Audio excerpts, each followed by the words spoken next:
We're excited to be here with you this morning, and I'm so glad that you've chosen to listen and be a part of this podcast with us. We thank you for that. We are going to jump right into a very exciting topic that we are going to take 3 weeks with you to talk about. But when I tell you what the topic is, you might feel a little bit of like paranoia or anxiety the minute I talk about it. But we're going to talk about blind spots. The good news is we all have them. And I understand that sometimes it can feel a little scary to think, well, what do other people think about me? They see blind spots that I can't see. It can sound scary, but the reality is we all do have them. We all portray them, whether we want to or not. And in many ways, first of all, the first reality is people love us despite them. Mm-hmm. Like, he could tell you about my blind spots, and we're going to probably dive into a few of them. I can tell you about his a little bit, but we love each other despite the blind spots. Mm-hmm. You are well loved despite the fact that you may have a blind spot. But, you know, hey, we tune in. We're part of this industry. We're tuning into these podcasts, our team calls, the weekly Fits team call, coming to the events. We're doing all those things because we want to grow in the insurance industry. Yeah. And the reality is some of us are just not aware. We don't even know that there might be something holding us back. So today and over the next 3 weeks that we're going to talk about this topic, I truly hope that we are going to help you in a very practical way move forward, find growth in 2022. So let me just dive in quickly to what a blind spot is and what it isn't. Oftentimes, I think we use blind spots and weaknesses interchangeable. So a blind spot is the discrepancy between how you see yourself versus how other people see you. It's a gap. Some people's gap might be a little wider than other people, but it's a gap that can be closed or can be open. A weakness, on the other hand, is something that you're just born and you're just not naturally as good at. Right? I mean, I'm not naturally as good at sports. What are you going to do? What are you going to do? Right? Some people are just naturally not good at singing. Does it mean that you could, like, let's say you're the kind of person that's like, I can't carry a tune. Doesn't mean you can't learn to carry a tune, but you are probably never going to be as awesome as some of the great singers of all times. Like, you're never going to be a Celine Dion. You just weren't born to be that way. A-okay by me.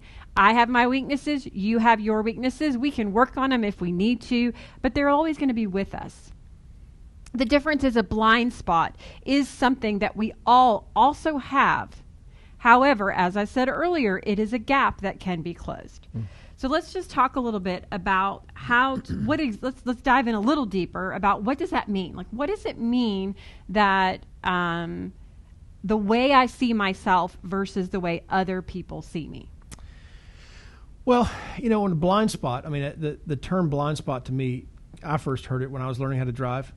And, you know, you think that your car is here and there's nothing over here because you can't see this other car in your blind spot. And you really have to look around. And it's often helpful, I think, to have a backseat driver saying, hey, there's a car in your blind spot. You do? You really think that? I think it's helpful when I'm that backseat driver. I don't think it's helpful when anybody else does it.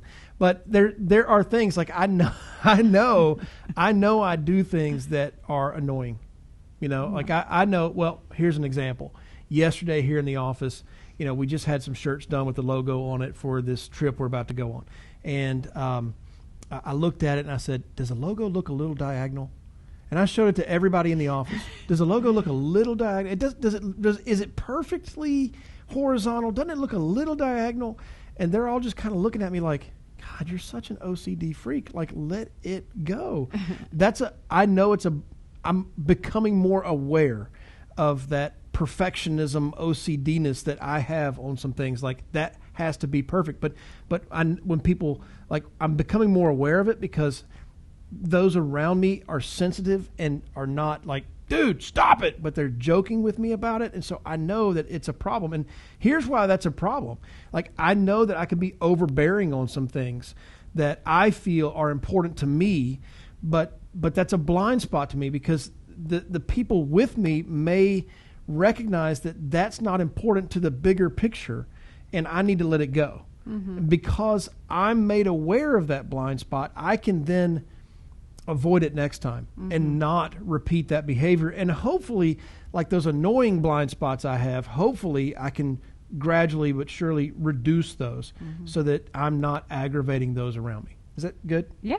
Yeah. It's a great example of just a personal example of a blind spot. Like, it's your intention versus your behavior.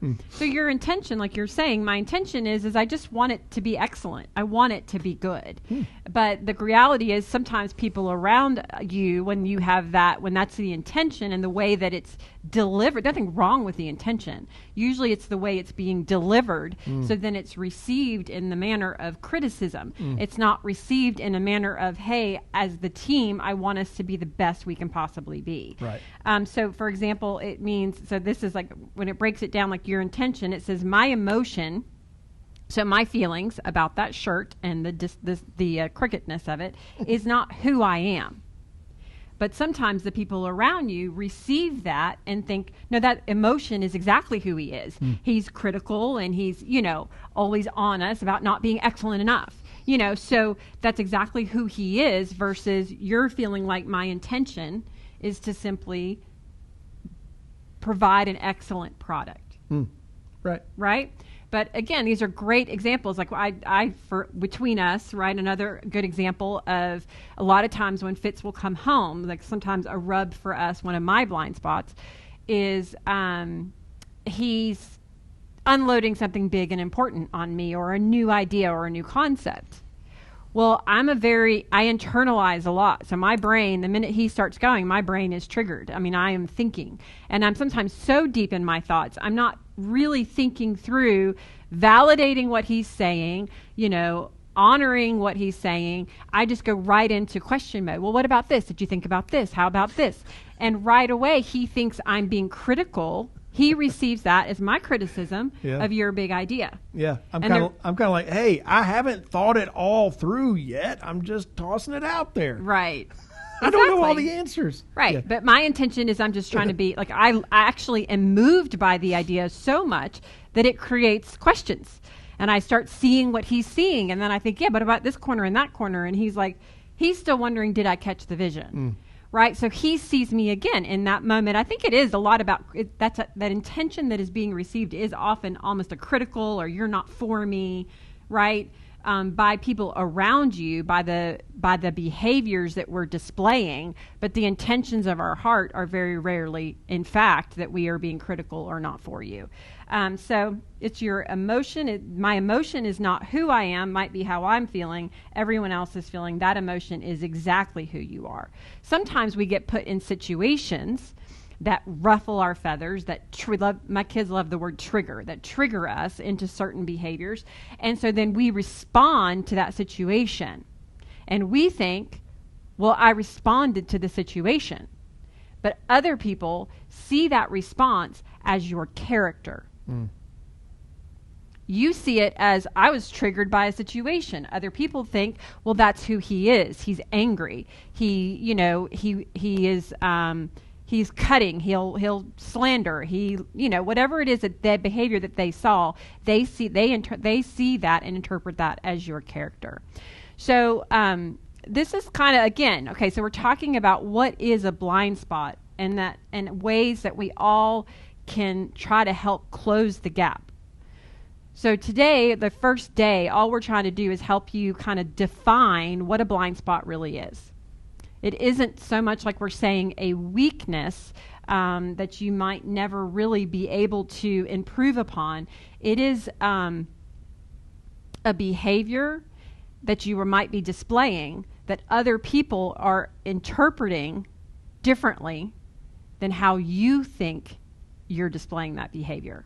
And that gap could, in fact, be something that might be holding you back. So I know, again, I kind of started out saying this can feel scary. This topic feels don't talk about my blind spots.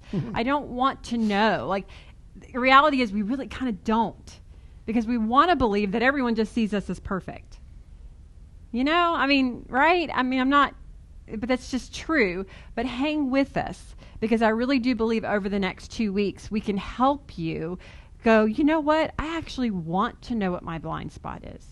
I think you're going to feel that way at the end of listening to all 3 of these sessions. And I believe wholeheartedly that you're going to identify something that's going to help you grow this year. So come back with us. So what we're going to do over the next 2, we're going to talk about 2 ways the next time that you can internally evaluate your blind spots. And then we're going to do a podcast on 2 ways that externally you can get other people involved to help you evaluate your blind spots. So we'll see you next week. Yep. Hey, now that you know. You know.